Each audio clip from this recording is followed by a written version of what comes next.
I wasn't the kind of woman who dove headfirst into dating apps.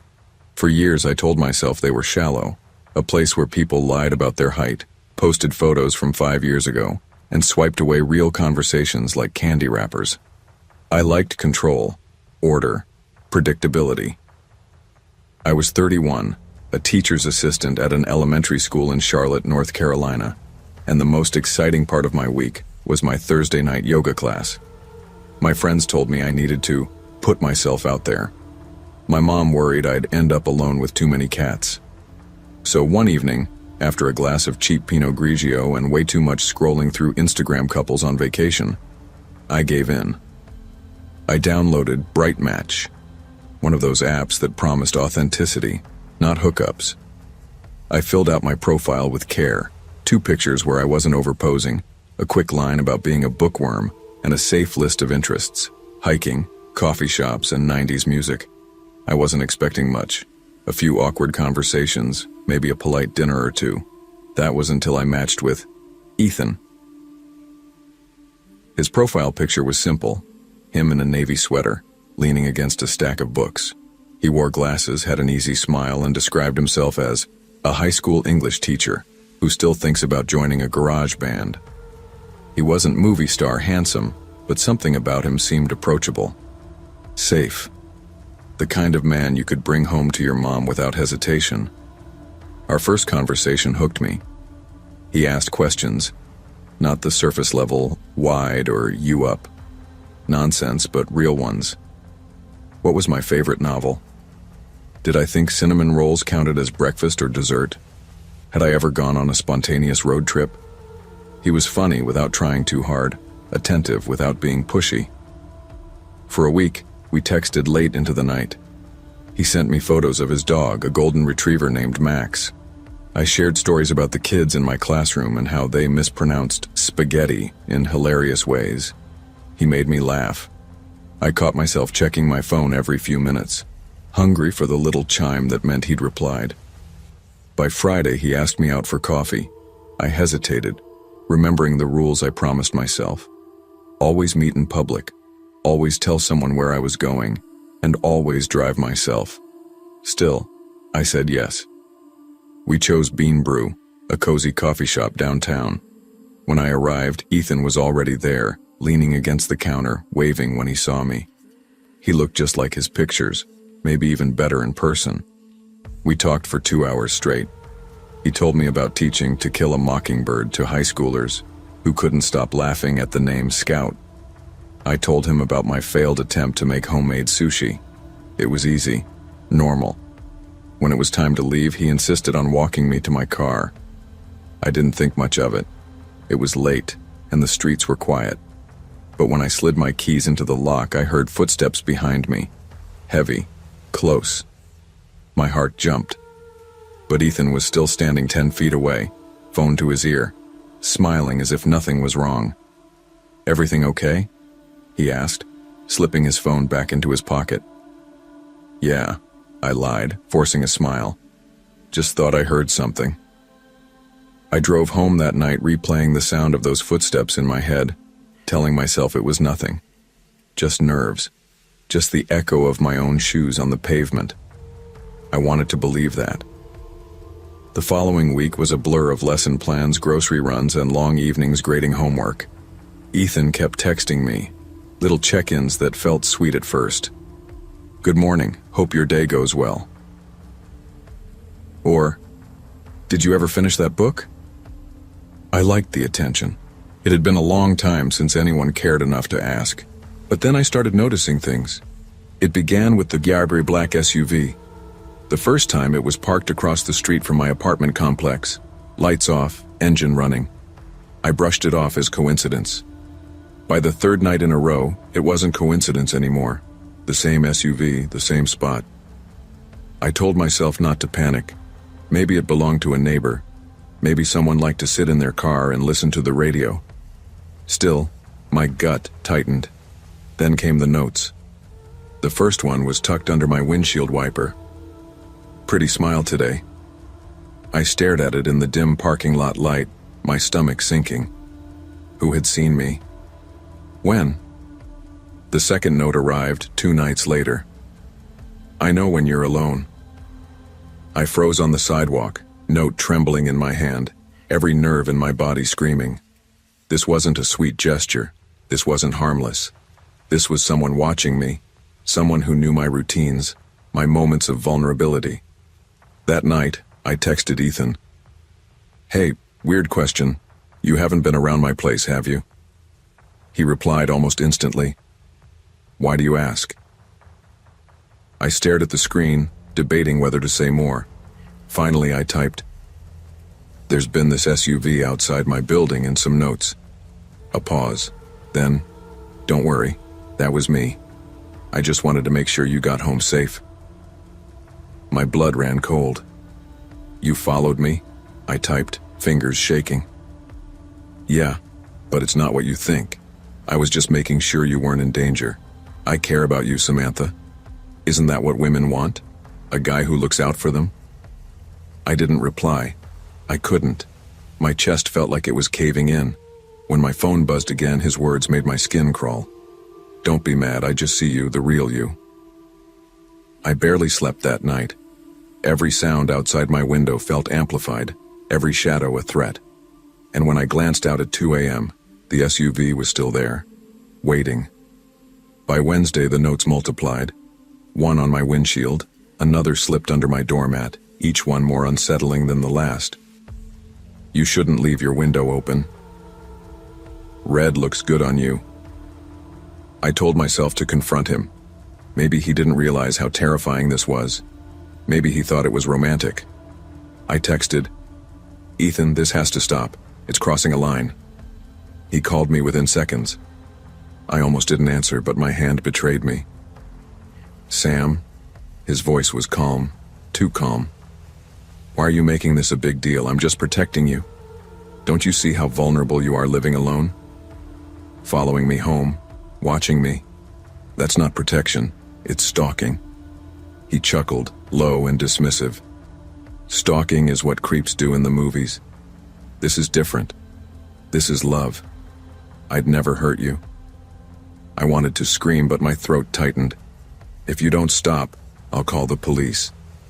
Silence on the other end. Then slowly. The police won't do anything. I haven't threatened you. I haven't touched you. Think about it, Sam. You'd just look paranoid. Click. He hung up.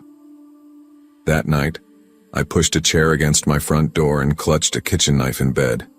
Every creak of the building made me flinch. At 3 a.m., I heard it, fingers brushing against my doorknob.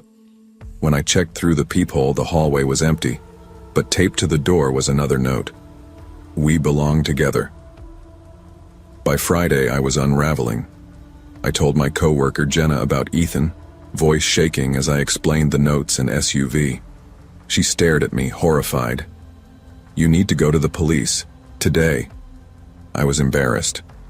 Part of me still clung to the idea that maybe I'd overreacted, maybe I'd misunderstood. But Jenna drove me to the precinct herself.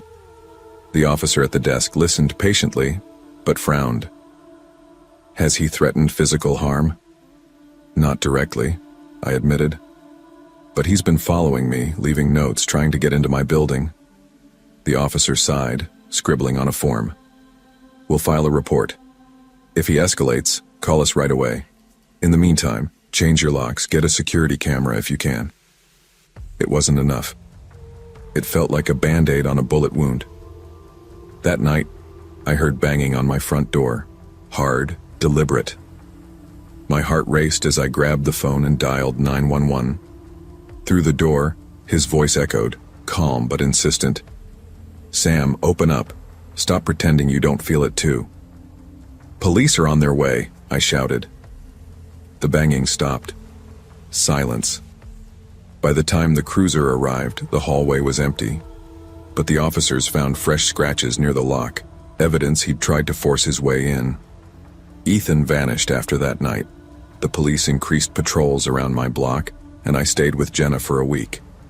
Every time I walked to my car, I scanned the lot for that black SUV. It never came back. But the fear stayed. The feeling of eyes on me lingered, long after he disappeared. A month later, I got an email from an unrecognizable address. No subject line, just one sentence. You can't ignore me forever. I deleted it, forwarded it to the detective, and shut my laptop. But deep down, I knew this wasn't the kind of story with clean endings. Men like Ethan didn't just give up. They waited. They circled. And so, I learned to live with my guard higher than ever. With new locks, cameras, and instincts sharpened by survival. Because sometimes the scariest monsters aren't the ones in horror movies. They're the ones who know your favorite book, your favorite color, your laugh. The ones who seem perfect until you say no. I used to believe love was simple. That warm, fluttering feeling you got when someone smiled at you across a crowded room. The late-night texts that made your heart race. The small gestures that made everything feel right. I thought I had it all figured out. Or at least I thought I knew the difference between charm and danger. That illusion shattered the night I met Eric. It started at a downtown art gallery. I was browsing a collection of abstract paintings, trying to pretend I knew what expressionism meant when I bumped into him. Literally bumped. He spilled a sip of red wine on my coat. "I am so sorry," he said. And that voice, it wasn't just polite. It was warm, measured, somehow commanding without being overbearing. "Here, let me help you with that." He whipped out a napkin and dabbed the stain with careful precision. I smiled awkwardly, muttering it was fine, but he shook his head. "No, it's not fine," he insisted. "Let me take you out for coffee. I'll make it up to you properly." I hesitated. Normally, I'd decline. My friends were already waiting, but there was something magnetic about him. The kind of aura that makes you ignore the warning bells ringing in your head. We ended up at a small cafe around the corner. Dim lights, warm smells of roasted beans, cinnamon, and vanilla. Conversation flowed easily. Too easily, maybe. He asked about my family, my job, my hobbies. He laughed at all the right things, smiled at all the right moments. By the time we parted that evening, I felt like I had known him for months. Over the next 2 weeks, Eric was everywhere. He'd send texts just to say good morning, late-night calls asking about my day. He took me to expensive restaurants, bought thoughtful gifts, a small bracelet, a book by my favorite author. Everything was calculated, but it felt natural. I told my best friend, "I think he's perfect." Looking back now, I realize that's exactly what he wanted me to think.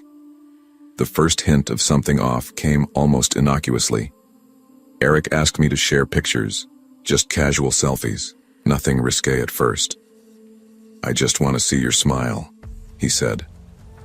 I laughed, dismissing the small alarm bells in my chest. It didn't feel threatening yet, not at all.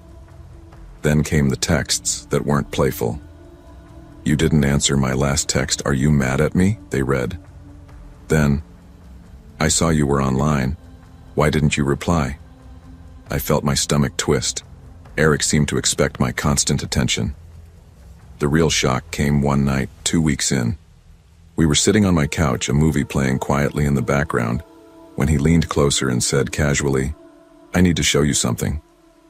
I smiled, expecting maybe a photo on his phone or a funny meme. But the screen he handed me showed screenshots of intimate messages and photos I had sent him. And then he smiled. A smile I should have recognized as a threat.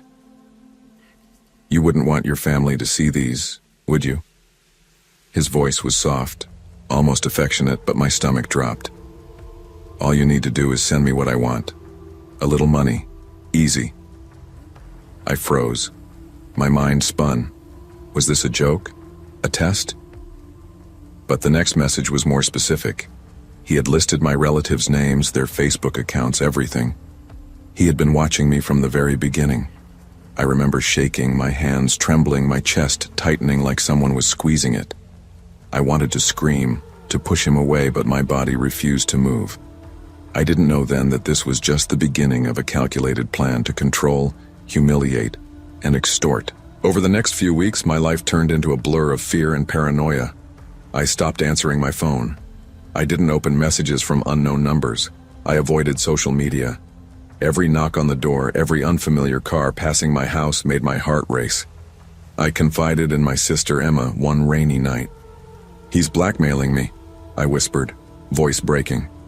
She held me close, silent at first, then said, "We're going to get through this. We'll go to the police." Going to the police was terrifying. I had built Eric up in my mind as someone untouchable, someone who could ruin me with a single click. But the officers were professional, methodical. They confirmed he had done this to several women before me. That knowledge was both horrifying and relieving. I wasn't imagining things, and I wasn't alone. Eric, predictably, denied everything when confronted. But the evidence was damning. Screenshots, messages, traces of spyware on my devices. I remember reading the police report, trying to memorize every detail so I could understand how a person could be so cold, so manipulative. I slept with the lights on for months. Every creak in the house, every buzz of my phone made my body tense like a taut wire.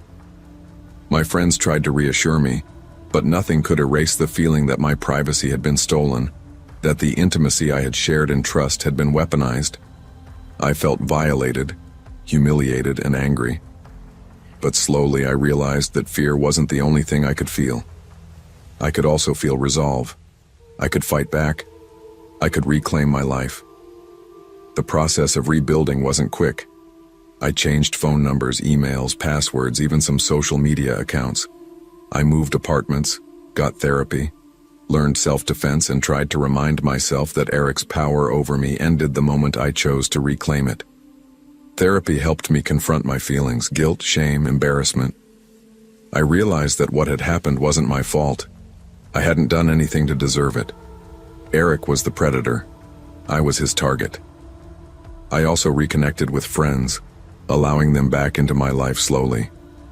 Each small step, meeting a friend for coffee, laughing at a movie, sharing a secret, felt like victory. I learned to trust cautiously, understanding that trust could be earned, but must never be blind. Months later, the police notified me that Eric had been arrested for blackmailing several women.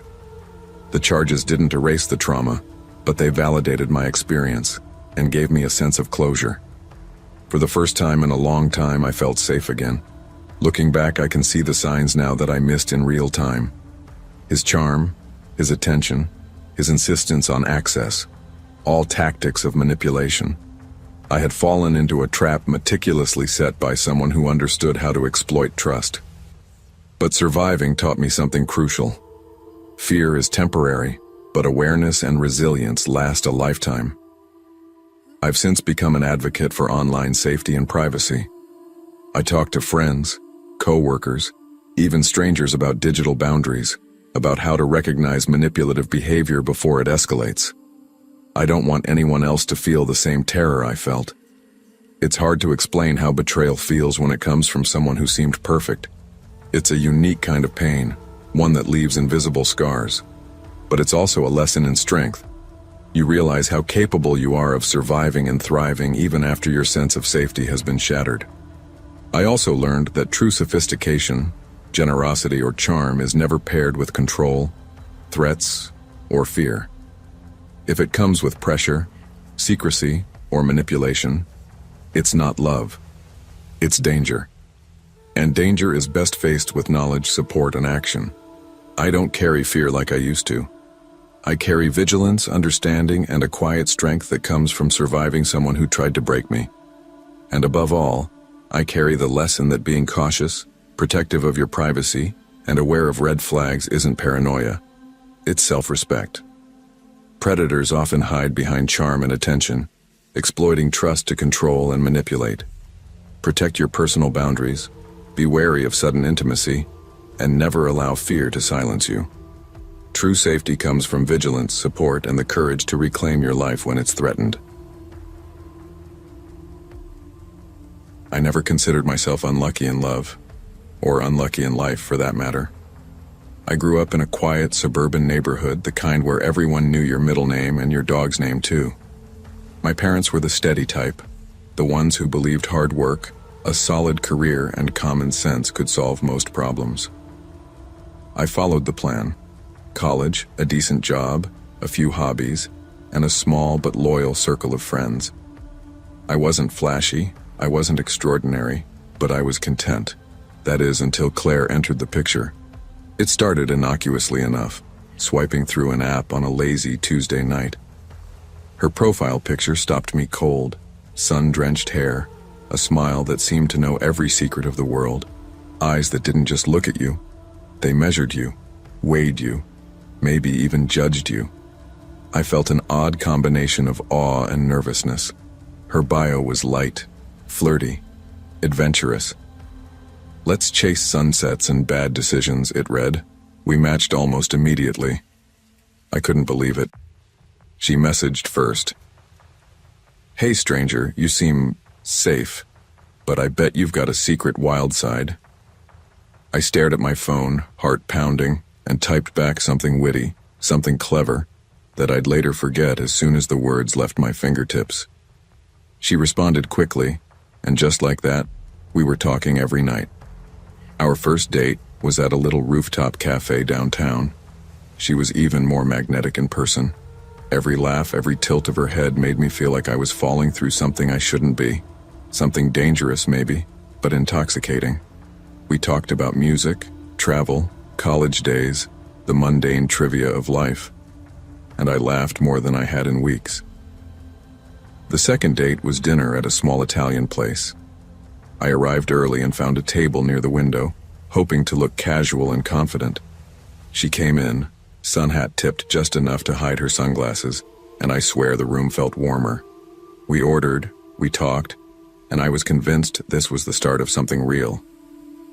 By the end of the night, she kissed me on the cheek, and I went home floating, convinced she liked me. Then came the third date. "Hey Tyler," she said, voice casual.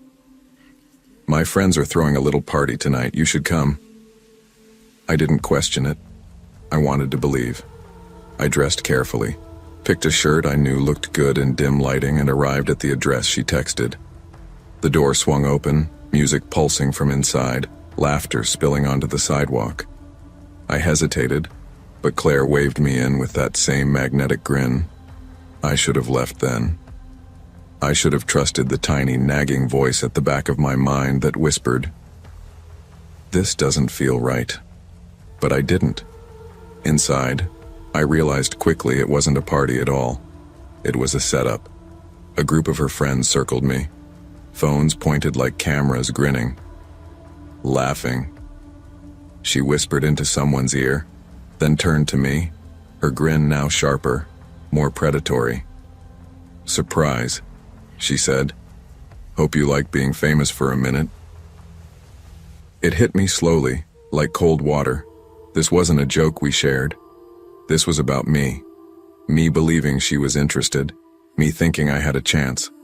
They filmed me floundering, laughing at me as I tried to play it off. I left humiliated, cheeks burning, heart pounding so hard it hurt. Weeks passed, and I tried to convince myself it was over. Just a prank. Just a cruel joke. But the strange part? It wasn't over. At first it was small things. A shadow lingering outside the gym. A flicker of recognition in the corner of my eye. Then I started seeing her near my work, always watching, always smirking as if she knew some secret I didn't. I told myself I was imagining it. I'm being paranoid. I'm letting the memory of that night warp reality. But the feeling didn't go away. "Tyler," I said one morning, meeting a friend for coffee. "You ever feel like someone's following you?" They laughed. "Relax, man. Maybe you're just stressed." But I wasn't stressed. I was tense. Every time I left the apartment, I scanned the street, calculated escape routes, checked reflections in windows. I stopped trusting the ordinary rhythms of life, the guy jogging past me, the mail carrier, even friends who asked innocuous questions. I stopped dating. I stopped staying out late. I started driving home the long way just to avoid streets I thought she might be on. I even avoided the gym I loved, telling myself it was just a precaution. But deep down, I knew it wasn't just precaution anymore. It was fear. One night, I was leaving a convenience store when I saw her. Claire. Across the street, leaning against a lamppost, phone in hand, watching me. The streetlights glinted off her hair and she smiled that same smug smile, and I froze. My chest tightened, breath shallow. She didn't wave. She didn't yell. She just stood there like a predator waiting for the right moment. By now, my world had shrunk. I stopped going out with friends, canceled lunch plans, avoided family gatherings. The paranoia was relentless. Every beep of my phone, every knock at the door, every stranger on the street was a trigger. I tried to rationalize. She can't control my life. I'm imagining things. But the moments kept stacking up. Claire appeared at the coffee shop I frequented, at the corner where I caught the bus. Even in places I thought were private, she was there, or at least I felt her there. It wasn't just paranoia, it was psychological warfare. The prank had mutated. It was no longer about laughter, it was about power. She had me in a loop and I didn't know how to break it. I tried talking to friends about it, but they shrugged. Maybe you should block her online. I had. I deleted her number, I changed my routines. Nothing helped. The isolation was worst at night. Lying in bed, my mind replayed every encounter, every smirk, every laugh. I couldn't sleep. I couldn't trust anyone. Even when I felt safe in my apartment, I imagined her lurking just beyond the window, recording me, waiting. One Friday, I decided enough was enough. I couldn't live like this, always looking over my shoulder. I drove to the address I had from the third date disaster. It was an upscale apartment building, one I had walked past 100 times but never thought I'd see again. I climbed the stairs, heart hammering, and knocked on her door. When she answered, I was surprised, not by her beauty, not by her grin, but by how calm she looked. "Tyler," she said, as if we were meeting for coffee. "What a surprise." I blurted out everything: the gym, work, the coffee shop, the bus, the sleep I'd lost. She tilted her head, eyes gleaming with amusement. "I thought it was funny," she said lightly. "You took it so seriously." Her words hit me like ice. Funny? Funny to humiliate someone for weeks? Funny to stalk them? I realized then that she had no intention of stopping until she'd broken me completely. I left without saying another word, but something inside shifted. Fear was no longer enough to control me. Anger took its place, sharp and burning. I would reclaim my life, one step at a time. It wasn't easy. I changed jobs, moved apartments, and invested in therapy.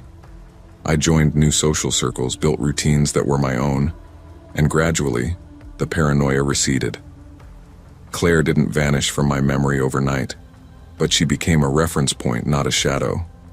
I also realized I had underestimated myself. I had let fear dictate my life because I wanted validation from someone who didn't respect me. I had let someone else's amusement dictate my emotions, my choices, my peace. Eventually, I learned to walk without scanning the streets, to go to the gym without hesitation, to leave my apartment without fear. And in that process, I discovered something important. Safety isn't just about locks, security cameras, or distance. Safety is about self-respect and boundaries. I haven't seen Claire since that day. Maybe she moved on to someone else, another story, another victim. I don't care. What matters is that I moved on too. I learned that kindness and openness are precious, but so is the ability to protect yourself from cruelty. True strength isn't about avoiding pain. It's about reclaiming your life after it's been threatened. Boundaries, self-respect, and the courage to step away from toxicity are the most important tools we can cultivate in relationships and in life. Trust must be earned, not assumed, and your peace of mind is worth protecting above all else. People always assume danger announces itself loudly. Footsteps behind you in a dark parking lot, a raised voice, a slammed door.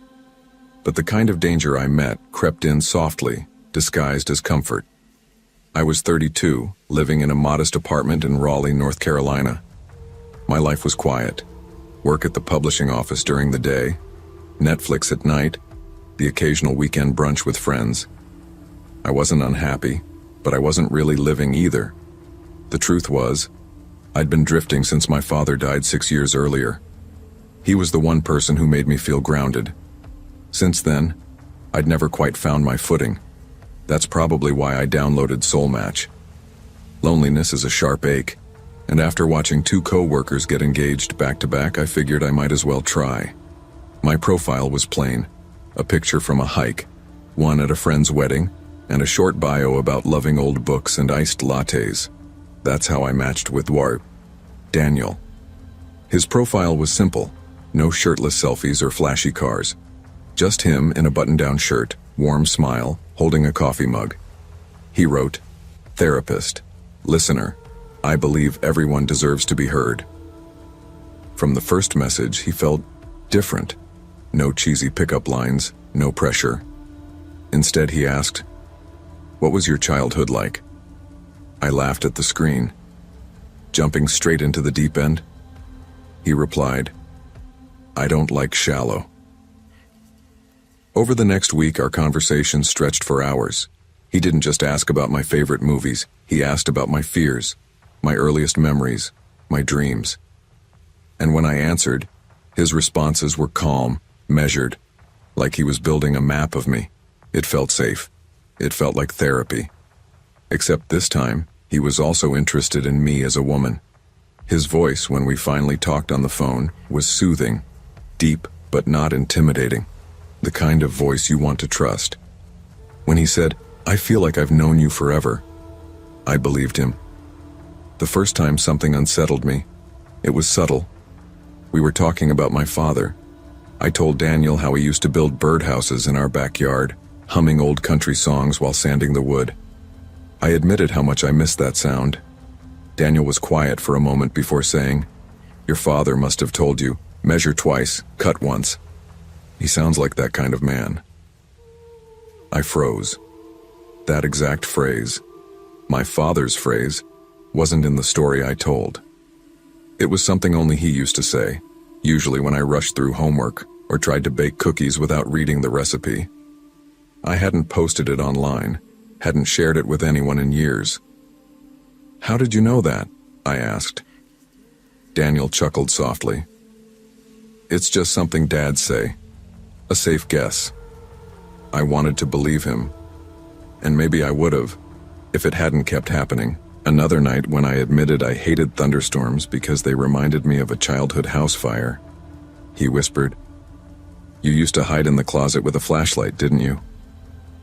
I hadn't told him that part. Not to anyone. "You're freaking me out," I said, trying to make it sound like a joke. "I just get you," he replied. "That's rare, Emma. Most people never let themselves be seen. But you shine through every word." His flattery smoothed over my unease. But at night, lying in bed, I wondered how he knew so much about me. 2 months in, Daniel invited me to his apartment. He lived on the second floor of a brick complex near downtown. The place smelled faintly of coffee and cedar. At first glance, it was normal. Neat couch, bookshelves, a desk by the window. He poured me a glass of wine and we laughed about bad dates, about my co-worker who microwaved fish in the office kitchen. But then I noticed the photos. They weren't framed on the walls, but scattered on a side table tucked into books stacked on his desk. Photos of me. Me at the grocery store with my hair in a messy bun. Me walking out of work, balancing coffee and folders. Me on the bus, staring at my phone, and one that made my stomach drop. Me at 16, standing in my old driveway, my father's arm draped around my shoulders. I felt the air leave my lungs. "Daniel, what is this?" He didn't flinch. He set down his wine, folded his hands, and smiled like a teacher waiting for a student to catch up. "I was wondering when you'd notice." My chest tightened. "These are years old. How do you even—" "Because I've always known you." His voice was calm, deliberate. "Long before Soul Match, before you swiped right, You just didn't recognize me." And then it clicked, slow and sickening. The voice, the way he probed my childhood, the phrases that echoed my father's. I had sat in a dim office 6 years ago, pouring my grief into a therapist's notebook. Daniel, except back then, his name wasn't Daniel. I stumbled back, my knees nearly buckling. You were my therapist." He nodded, almost proud. "Yes, you were my favorite patient, so open, so raw. The board didn't understand. They said I crossed lines, but you and we've always been connected." My skin prickled with cold sweat. "You lost your license for stalking." "They called it stalking," he said, his voice tightening for the first time. "I call it devotion. I never stopped thinking about you, Emma. You needed me, even if you didn't realize it." I looked at the door, calculating the steps. He noticed. "Don't run," he said gently. "I'd never hurt you. Everything I've done is because I care.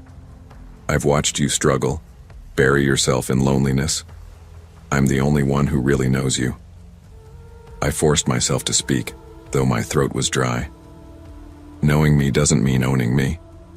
His smile faltered. "That's not what this is. You're twisting it."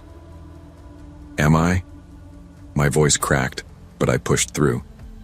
"You lied. You hid. You watched me for years without my consent. That's not love. That's obsession."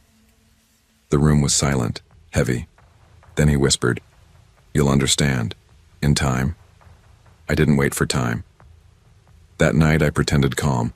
I sipped my wine, forced a smile, and said, "Maybe you're right. Maybe I just need to sit with it." He relaxed, enough for me to excuse myself to the bathroom. I locked the door, pulled out my phone, and dialed 911 with shaking hands. When the knock came, soft, patient, I said loudly, "Just a minute."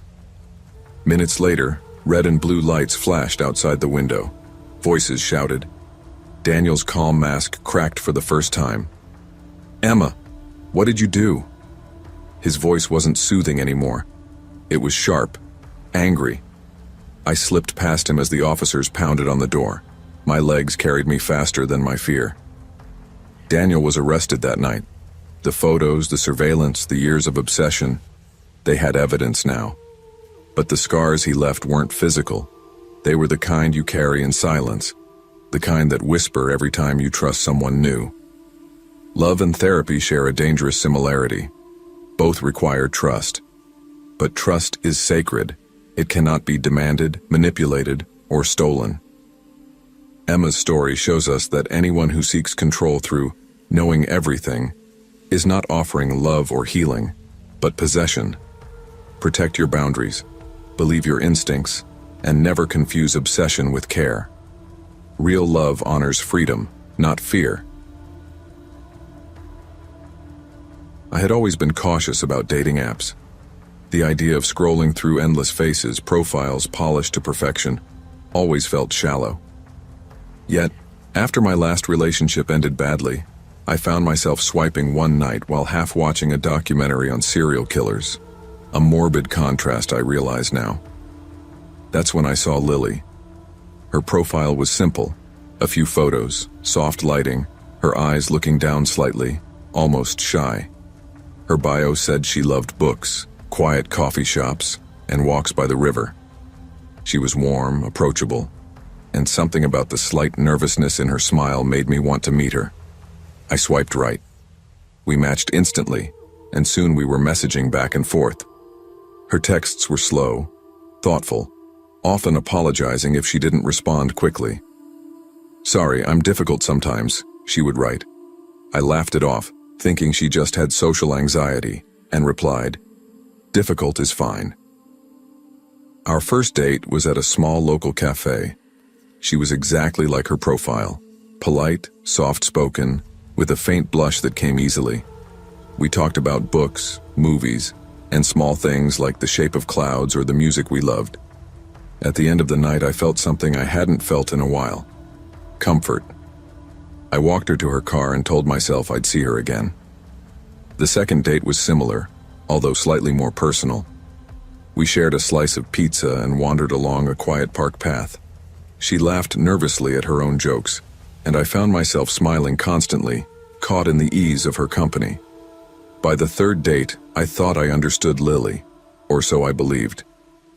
But that night changed everything. We were at a cozy bistro downtown, the kind with dim lighting and candles on each table. I ordered my usual. She chose something simple, a salad. We laughed about our favorite childhood cartoons, trading stories like we were old friends. Then, without warning, she snapped. "I can't believe you did that," she screamed, her voice cutting through the soft hum of the restaurant. Heads turned. I froze, unsure what she was referring to.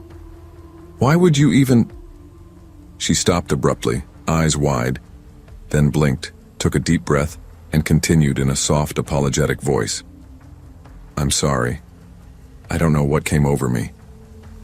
I was stunned. For a moment I thought I had misheard, maybe imagined it, but the intensity of her anger had been real, palpable. She smiled gently, trying to ease the tension, and I forced a laugh, nodding along as if nothing had happened. Over the next few weeks, I noticed more inconsistencies. Sometimes she was playful, teasing me about my fashion choices. Other times, she was bitter, criticizing everything I did with a harshness that didn't fit the woman I had met. One night, she became aggressive during a minor argument, throwing a glass across the room, only to sit quietly afterward, apologizing profusely like it had never happened. Each version of Lily swore she didn't remember the other.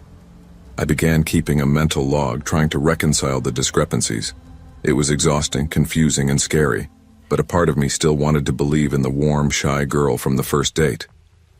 It wasn't until I accidentally saw a folder peeking out of her bag that I realized something deeper was going on. I had stopped over one evening to drop off some paperwork and noticed a thick manila envelope labeled "Confidential, Patient Records" sticking out from her tote. I froze. Part of me wanted to leave it alone, but curiosity and fear propelled me forward. I glanced around, then carefully pulled it out. The documents inside revealed a life I hadn't imagined. She wasn't just shy or anxious. She was part of a court-ordered psychiatric program, living under a false identity. The records detailed a brutal crime, her involvement, and a treatment plan that included intense therapy and identity monitoring. My hands shook. I reread the pages, the lines blurring as the reality sank in. The dating profile was one of many masks. Each date, each mood shift, each conflicting personality was part of a fractured reality I had unknowingly stepped into. I confronted her carefully. "Lily, or whatever your real name is, what is all this?" I asked, trying to remain calm. Her expression shifted, a mix of fear, shame, and confusion. She didn't answer, only looked down, trembling. It was the first time I truly realized I might not know her at all. After discovering the documents, our relationship changed completely. I tried to maintain boundaries, to understand without judging, but it was impossible. Some nights she would be tender, apologizing for every harsh word or violent outburst. Other nights she would be unrecognizable, bitter, cold, or even hostile. I started researching dissociative disorders, psychiatric programs, and the legal consequences for individuals like her. I wanted to understand her world, the program, the court order, the therapy she had undergone. But the more I read, the clearer it became.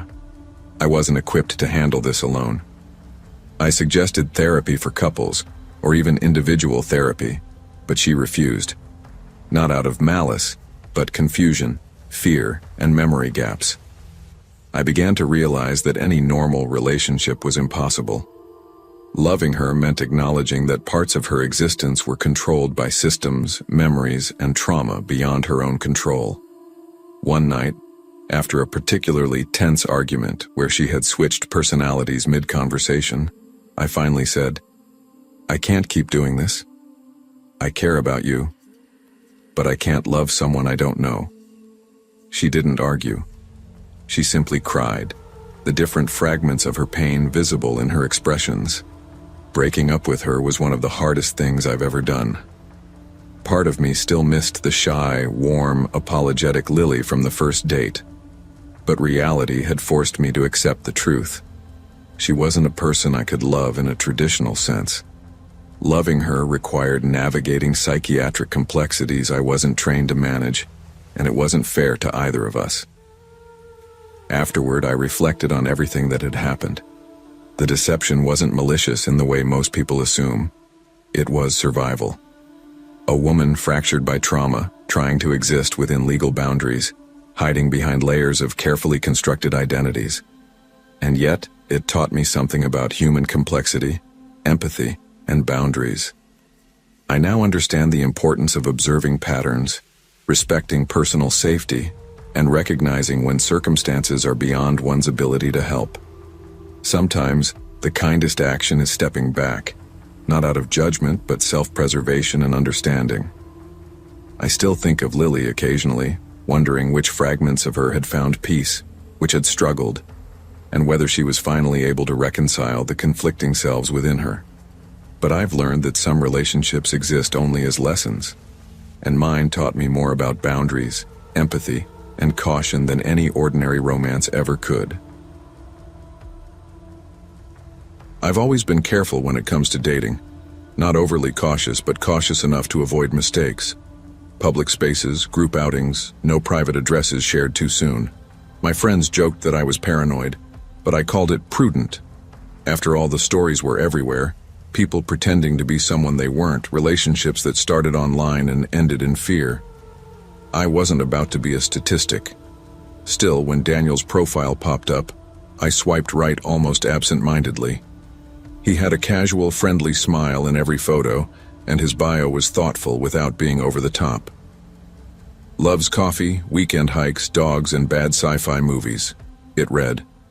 My thumb hovered over the swipe button for a second longer than usual, then tapped. I expected the usual small talk. Instead, his first message was oddly specific. Hey, Olivia. I think we've probably crossed paths at Bluebird Coffee. You're always in the corner by the window around 7:30 a.m., right? I froze. That's oddly specific. I texted back cautiously. Maybe. I go there sometimes. Cool. I'm usually there on Tuesdays. Maybe we've said hi without realizing it. I brushed it off. Maybe he was observant. Maybe it really was coincidence, but then he added, also, I noticed you lift at Iron Peak Gym. We must have bumped elbows on the leg press a few times. I swallowed. This was too much, too soon. But there was something charming about his tone, something that made me want to believe it was harmless. We agreed to meet at Bluebird Coffee the next weekend. I made a rule. If anything felt off, I would leave immediately. The first date was pleasant. We talked about our favorite books, travel spots, and childhood pets. We laughed over the awkwardness of online dating, and I felt myself relaxing. That night, I thought maybe this was just normal. Maybe Daniel was just friendly, observant, and sincere. I didn't realize just how wrong I was. I noticed it first when he mentioned my childhood dog. Wasn't your dog a golden retriever? Buddy, right? I remember you saying how he'd chase the squirrels out back when you were little. My stomach dropped. How could he know that? I had never shared it online, never mentioned it in casual conversation with strangers. Yeah. How did you know that? I asked, voice tighter than I intended. He shrugged, smiling as if it were a simple coincidence. Lucky guess? Or maybe your profile had hints I just noticed. I forced myself to laugh it off, but the unease didn't leave. By the end of the date, I felt a weight in my chest. He seemed too informed, too in sync with my life. Later that night, walking home, I felt a strange sense of being watched.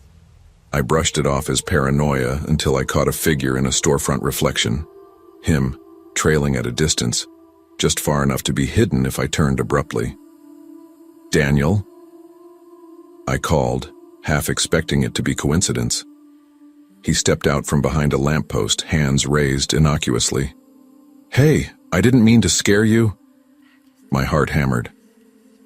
Why are you following me? I just wanted to make sure you got home safe, he said, voice calm, smiling as if it were reasonable. That night I couldn't sleep. I kept replaying his words, his movements, trying to rationalize, trying to tell myself it was all harmless. But deep down, I knew it wasn't. The next few weeks were a blur of texts, small gestures, and escalating fear. He always seemed to know where I'd be. My favorite cafe, the grocery store, even the times I ran errands. I started checking over my shoulder constantly, glancing at reflections in windows, noticing shadows that moved too deliberately. I tried confronting him once. "Daniel, I think you're crossing a line," I said after a morning coffee. We sat across from each other, the steam from our drinks curling between us. Crossing a line? His smile was slow, deliberate, unnerving. "Olivia, I've known about you for months. I've watched, I've noticed. I wanted to meet you, not just online, but in real life." I froze. The polite, harmless facade crumbled. I could see the obsession beneath, the careful planning, the deliberate watching.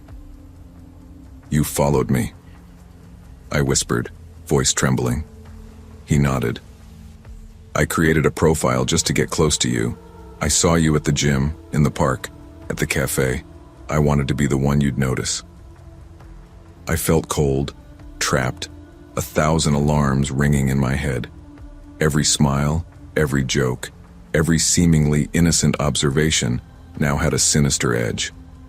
I walked home that day in a daze, shaking, my mind racing with the possibilities of what he could do, what he already knew. My safe routines felt violated, every street a potential stage for him to appear. I knew I couldn't live like this. Fear was not a way to exist, yet it had become my constant companion. I blocked him online, changed my gym schedule, and altered my daily routine. I documented every encounter, every text, every suspicious moment. I confided in a coworker I trusted.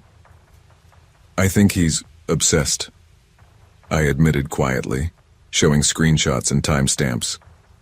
"Olivia, this is serious.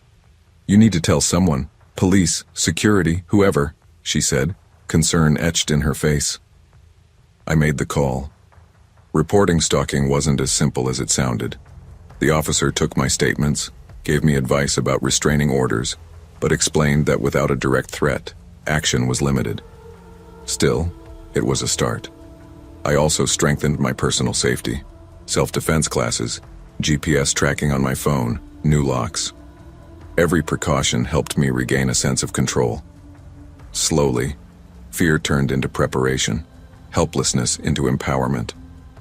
Months passed. I moved to a new apartment in a different neighborhood. I rejoined my favorite classes at the gym, made friends, and allowed myself small moments of peace. Daniel disappeared from my life, but the memory lingered. It haunted me at first, the way he watched, the way he studied, the way he made me feel unsafe in my own routines. But I learned something crucial. Fear loses power when you reclaim your life. I wasn't defined by his obsession. I was defined by my resilience. I rebuilt boundaries, strengthened intuition, and trusted myself to recognize danger early. I started dating again, cautiously, but without the same blind optimism. I approached relationships with awareness, understanding that attraction and interest must come with respect, safety, and mutual consent.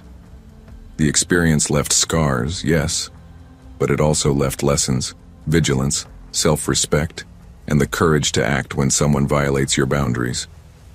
I would never forget Daniel, but I would also never let him dictate my life again. Obsession disguised as affection is dangerous. True connection comes from respect, transparency, and mutual consent. Protecting your boundaries and trusting your instincts is essential.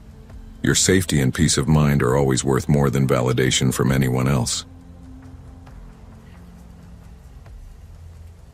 Breakups leave strange scars. Some are obvious, like the awkward silence when friends ask how you're doing, or the empty space on the dresser where her perfume bottles used to sit. Others are quieter, hidden in the rhythm of your days. The way you skip certain songs on the radio or avoid restaurants that hold too many memories. For me, it was all of the above. I'd been with Rachel for 3 years. We lived together for one, planned trips we never took, and had the kind of arguments that felt rehearsed by the end. When it finally collapsed, it wasn't explosive. It was a slow fade. Unanswered texts, forced laughter, and then her standing in the doorway with her arms crossed saying, "Jason, I just don't think this is working anymore." I told myself I'd be fine. I buried myself in work at the marketing firm, played basketball with my buddies twice a week, and cooked the same stir-fry dinner until it became muscle memory. But nights were the hardest. That's when I'd lie awake replaying every mistake, every word I wished I could take back. 3 months later, my friend Derek shoved his phone across the bar and said, "Dude, it's time. Download one of these. Tinder, Bumble, whatever. You've been single too long." "I'm not ready," I muttered, sipping my beer. "You'll never be ready. Just swipe a little, see what happens." That night, half buzzed and lonely, I caved. I downloaded Spark, a dating app with clean profiles and endless faces. I promised myself I wouldn't take it seriously. Just scrolling, just browsing, nothing heavy. Then I saw her. Emily. Her bio read, "Sarcasm is my love language. If you don't laugh at dark jokes, keep scrolling." She wore ripped jeans, a leather jacket, and a grin that looked halfway to mischief. Something about her felt alive, the exact opposite of the hollow I'd been carrying. I swiped right. So did she. Our first conversation started with her roasting my profile picture. "You really thought posing with that fish was attractive?" she texted. "It's called proving I can provide," I shot back. She replied with a laughing emoji and a gif of a caveman holding a spear. From that moment, it was easy. Emily wasn't polished or cautious like most of the people I'd met online. She was blunt, fast-witted, and fearless in conversation. She asked about my worst childhood haircut, my cringiest teenage phase, the dumbest fight I'd ever had with a friend. And she answered with stories of her own, never holding back. When we met in person, she showed up late, unapologetic, with eyeliner smudged from laughing too hard at some joke she told herself in the car. We grabbed tacos and cheap beer, and within minutes, she had the whole bar laughing, bartender included. For weeks, I felt lighter than I had in years. We went bowling and made fun of each other's gutter balls. We spent hours in diners, splitting fries and telling stories until the waitstaff had to kick us out. She had this energy, this magnetic pull that made the world feel less heavy. I told Derek, and she's not like Rachel, she's fun. No games.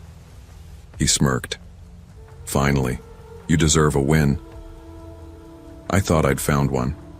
It was a Friday night when I decided to bring Emily around my friends. We met at a brewery downtown. Me, Derek, my buddy Nate, a few others. Emily showed up in a red flannel shirt, hair pulled back, cracking jokes within minutes. She fit right in. But halfway through the night, I caught Derek's expression shift. He leaned in, lowering his voice. "Dude, you didn't tell me she was Rachel's roommate." I blinked. "What?" He jerked his chin toward Emily. "Rachel's old roommate, the one with the loud laugh. She was at your Christmas party 2 years ago." My stomach sank. I studied Emily across the table, how her smile lingered a second too long, like she was waiting for this moment. Later, when we were alone outside, I asked, "Why didn't you tell me you knew Rachel?" Her grin turned sly. "Because it was funnier this way." "Funnier?" My chest tightened. She shrugged. "Rachel told me all about how you treated her, how selfish you were. I thought, why not see for myself? Swipe right, go on a few dates, maybe get a little payback." I stared at her, trying to process. "So, all of this was a joke to you?" "Not a joke. A prank." She tilted her head, studying me like I was a science experiment. "And honestly, you were easier to fool than I expected." Something inside me cracked. All the laughter, the late nights, the hope, it wasn't real. It was bait. If it had ended there, I might have healed. Embarrassed, sure. Angry, definitely. But I could have walked away. Emily didn't let me. It started with whispers in my friend group. Derek told me she was saying I'd let her on, that I was messaging other women behind her back. I laughed it off at first, until screenshots surfaced online. Fake screenshots. They looked real enough. My name, my profile picture, conversations where I supposedly flirted with half a dozen women at once. Some were vulgar, others just pathetic. And people believed them. She posted them on forums, on social media, tagging my job, tagging people I knew. She wrote captions like, "Ladies, watch out for Jason, classic cheater, don't fall for his act." At first I thought no one would take it seriously, but the internet doesn't ask for proof, it just spreads. Within days, coworkers looked at me differently. My boss called me into his office, his voice stiff. "Jason, we can't have this kind of reputation tied to the company. Clients are already asking questions." I tried to explain. I showed him my actual phone, my real conversations, but the damage was done. A week later, I was let go. Everywhere I turned, there was another post, another rumor. Some women messaged me directly, calling me trash, liar, manipulator. Friends distanced themselves, unsure of what to believe. It felt like drowning in lies I didn't create. By the time the dust settled, I wasn't the same person. I wasn't Jason, the guy who liked Sunday basketball games and late-night diner runs. I was Jason, the cheater, the liar, the joke. I thought about suing, about pressing charges, but lawyers told me the screenshots were gray area. Harassment cases online rarely stuck unless there were threats. And Emily was careful. She never threatened me. She just destroyed me. I stopped going out. I deleted social media. I moved apartments when someone left a note on my car windshield that said, "Cheaters don't change." But in the quiet, something shifted. I realized I'd spent months waiting for someone else to clear my name, to hand me back the life I lost. That wasn't going to happen. So I started small. Rebuilt. Reached out to the friends who still believed me. Got freelance work while searching for a new job.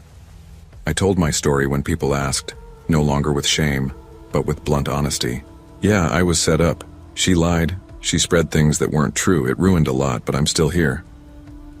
The scar is permanent, but scars are proof of survival. Jason's story isn't just about betrayal. It's about the fragility of trust in a world where reputation can be destroyed with a screenshot. Not every smile hides good intentions. Not every match is what it seems, and the internet can turn lies into fire faster than truth can catch up. Protect your name, your boundaries, and your circle of trust. Because once your reputation is stolen, rebuilding it takes strength you never thought you'd need. Moving to a new city is supposed to be exciting. The unknown streets, the promise of new opportunities, the thrill of anonymity. I thought I was prepared. After college, I landed a decent job in marketing and found a small one-bedroom apartment in a modest building downtown. The neighborhood was quiet, mostly young professionals and a handful of retirees, with a few coffee shops tucked between brick storefronts. I unpacked boxes, hung up pictures, and even managed to assemble the IKEA shelves without swearing too much. Life felt good. I liked my solitude, the gentle rhythm of being responsible for just myself, and the small routines I was building. But after a few weeks, I felt that itch. Loneliness disguised as curiosity about companionship. One night, a friend convinced me to try a dating app. I had never been particularly good at meeting people, and online dating seemed like the most practical approach in a city I didn't know. I swiped, half-heartedly scrolling when I saw her. Lila. Her photos were simple, candid, a laugh caught mid-smile, sunlight in her hair, nothing flashy. Her profile said she loved hiking, indie music, and trying out new restaurants. She was sweet, almost shy, but had this subtle confidence that drew me in. We matched, and soon we were messaging constantly. She asked thoughtful questions, not just surface-level stuff, but things like, "Do you prefer mornings or nights?" And "What's your favorite place in your apartment?" I laughed at the last one. "Why my apartment?" "That's personal," I wrote. She replied almost immediately, Joking. Curiosity, I guess. I like knowing the spaces people live in. I thought it was cute, a little quirky. Our first date was a casual coffee. Conversation flowed easily. She was warm, attentive, and genuine, or so I thought. By the second date, she had me at a small tapas restaurant, laughing at her nervous jokes and half-embarrassed smiles. There was nothing alarming, just connection. But small things started adding up. She asked where I kept my spare keys, if my door locks were simple, and whether I lived alone. At the time, I brushed it off. People are curious when they like someone, right? For the first few weeks, everything was normal. We went on dates, shared takeout, and texted constantly. But Lila's questions were persistent, subtle, unnerving once I started noticing patterns. She wanted to know my schedule, when I left for work, when I returned, how often I had friends over. I laughed it off the first time. "Wow, you're really invested," I said during a lunch date. She blushed and shrugged, saying, "I just like to feel connected, I guess." I smiled, thinking it was affection, not control. Then, odd things began happening. One morning I came home to find my apartment slightly ajar. I swore I had locked it. My heart raced, but nothing appeared stolen. My wallet, electronics, everything intact. But drawers were slightly open, cushions out of place. I told myself I had imagined it, maybe left the door ajar in a rush. Later I noticed small inconsistencies. My hoodie draped differently, books shifted slightly on the shelf. I chalked it up to fatigue, moving boxes, or forgetfulness. Lila started asking if I liked keeping things tidy, joking about being a little obsessive. Her comments now made me feel strange, but I still dismissed them. Then came the night that changed everything. I got home late from work. The streetlights outside flickered and I noticed my apartment door slightly open again.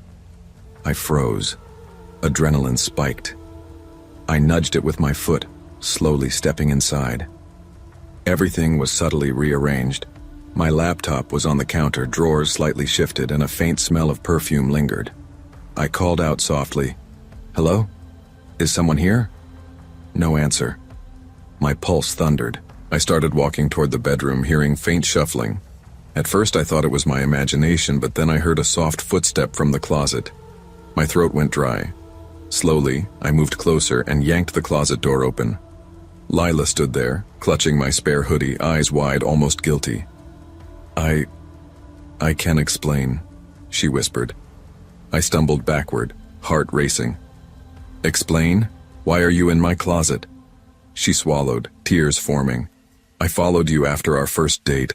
I wanted to see where you lived.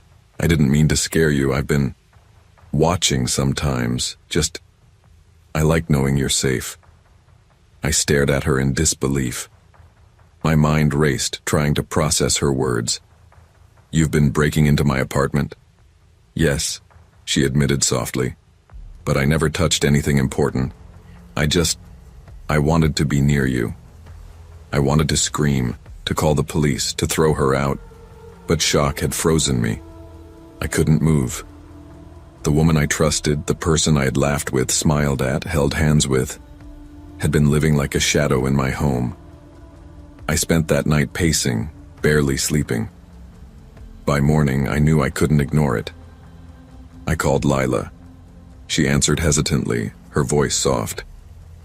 "We need to talk," I said firmly, trying to maintain composure. She agreed to meet at a cafe. Sitting across from her, I watched as her nervous hands twisted the napkin in front of her. "Why?" I asked. "Why would you do this?" She hesitated, eyes downcast. I thought I was helping. I know it sounds insane. I just wanted to make sure you were okay. I didn't want anyone else to hurt you. I didn't know how to... I don't know. I felt a mixture of anger, fear, and pity. "Lila, this isn't love. This is obsession. This is stalking. You've invaded my privacy, my safety. I trusted you, and you broke that trust." Her lips quivered. "I didn't hurt you," she whispered. "I never meant to hurt you." "It doesn't matter what you meant," I said, voice shaking. "The fact is, you broke boundaries. You've been living like a shadow in my life without my consent. That's not love. That's dangerous." She nodded silently, finally understanding the severity. I ended the conversation there, realizing this relationship was over. There was no coming back from this. I changed my locks, installed a security system, and took time off work to decompress. The paranoia lingered for weeks. Every creak, every unfamiliar noise made my body tense. Therapy helped me process the fear, anger, and betrayal. I learned to rebuild my sense of safety and trust, starting with small steps, locking doors, keeping windows secured, and understanding that vigilance is part of personal security. I also reflected on my relationship with Lila. I realized how easily charm, warmth, and attentiveness can mask dangerous intentions. Trust should be given carefully, and boundaries should never be compromised, even for someone you care about. Over time, I reconnected with friends, focusing on social bonds that felt secure and transparent. I began journaling, writing down experiences and lessons to understand patterns of behavior I hadn't recognized. Most importantly, I accepted that fear doesn't make you weak. It teaches awareness. Years later, I can think about Lila without panic, though the memory still triggers unease.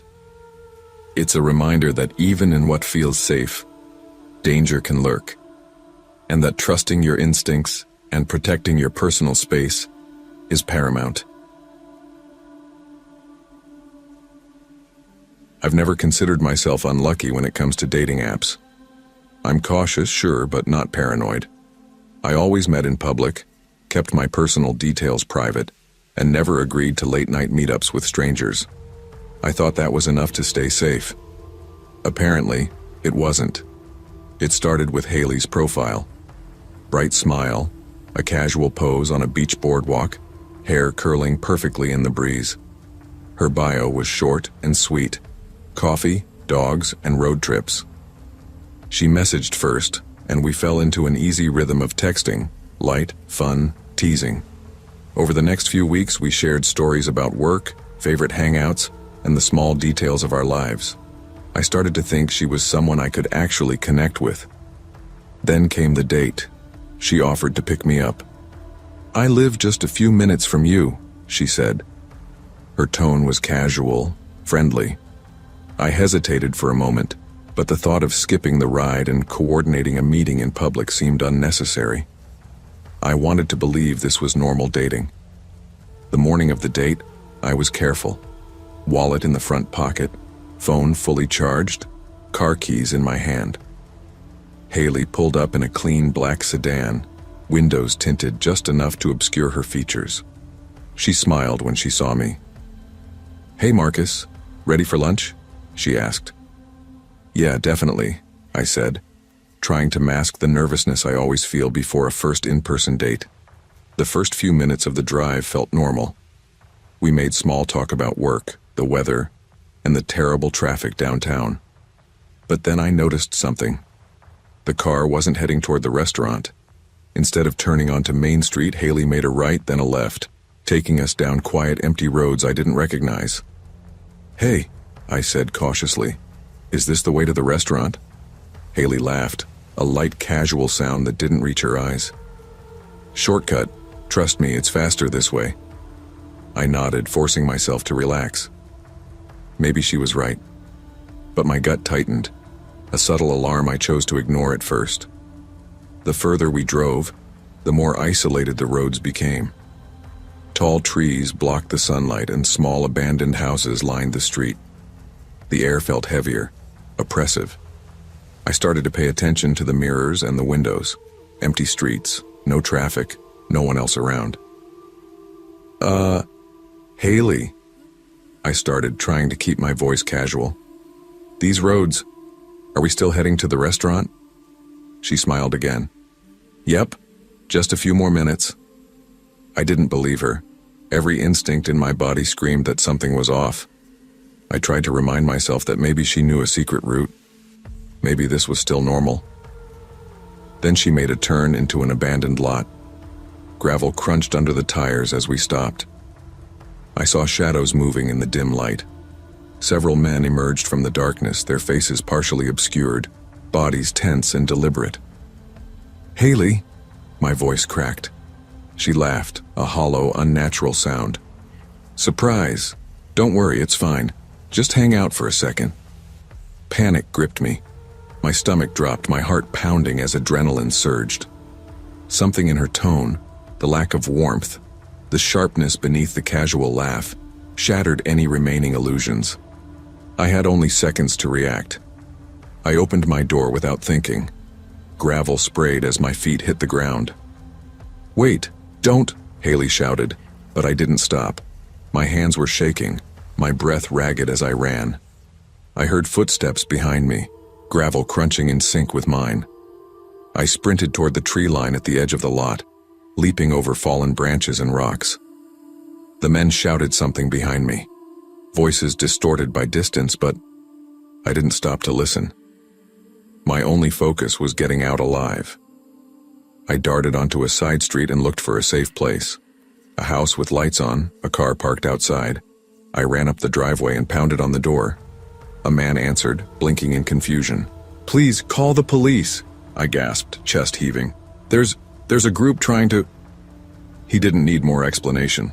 Within minutes, I was sitting in a patrol car, wrapped in a blanket, telling officers everything I could remember. The roads, the car, the shadows, Haley.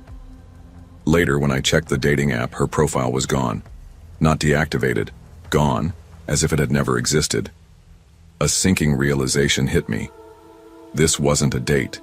It was a setup, a robbery, maybe worse. In the days that followed, I couldn't stop replaying the scene in my head. Every time my phone buzzed, I jumped. Every car on a quiet street made my stomach twist. I kept replaying the look in her eyes, the casual cruelty of it. I went back to the app, tried to see if there were similar reports. Others had been flagged, warnings of fake profiles and predatory setups. I realized I wasn't alone, but it didn't make me feel any safer. Friends and family were supportive, but there was only so much they could do. I filed a police report, but they reminded me that unless someone was caught in the act, it would be difficult to pursue. I changed routines, avoided dating apps, and became hyper-aware of every interaction with strangers. I realized how naive I had been. Trust, I learned, must be earned, not assumed. A smile, a friendly text, a charming voice, none of it guaranteed safety. Months passed. I slowly reclaimed my life.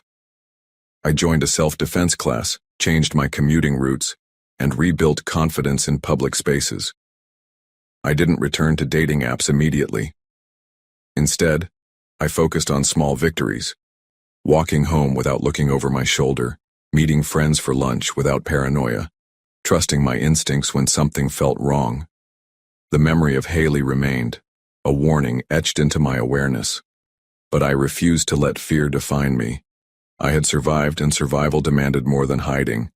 It demanded learning, adapting, and regaining control. I also learned to listen to myself. Every instinct, every unease was a tool. It wasn't paranoia. It was self-preservation. I became vigilant, not suspicious, cautious, not fearful. I learned that boundaries matter, and personal safety is non-negotiable. Life slowly returned to normal, but I carried the lesson with me. Charm and smiles can mask danger. Appearances can deceive. And while we hope for connection, we must always safeguard ourselves first. Not everyone who seems kind or interested has good intentions. Trust is earned, safety is essential, and instincts are your first line of defense. Protect your boundaries and never underestimate the importance of caution, even in seemingly ordinary encounters.